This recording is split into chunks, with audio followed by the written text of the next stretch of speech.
Tigo, Mindanao. Sa Zamboanga Peninsula, huli ng mga otoridad ang 8 kataong suspect sa pagtutulak ng shabu at nakakuha ang 2.9 million pesos na halaga ng illegal drugs sa ikinasang anti-drug operation sa iba't ibang lugar ng reyon.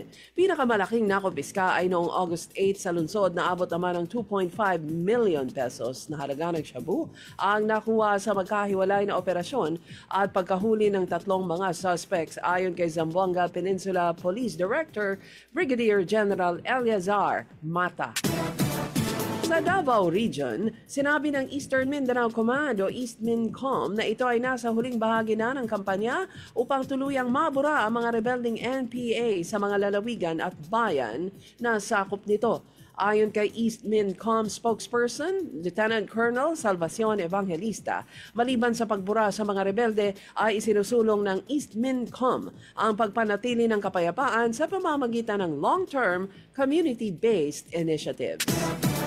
Sa Zamboanga City, abot na sa 38 katao kabilang ang 4 na mga bata ang nailigtas habang huli naman ang 3 suspected illegal recruiters sa ikinasang anti-human trafficking operation nitong Biyernes.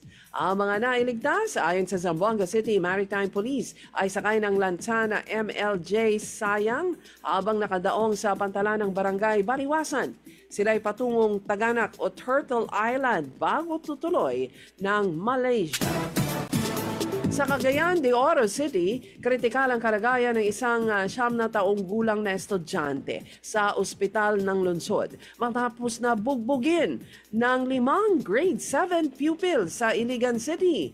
Nasa ICU ang bata na hindi na kinilala sa report ng mga otoridad ng Iligan. Humingi na ng tulong ang Iligan City government sa publiko upang matunton ang 5 mga suspect. Tigo, Mindanao.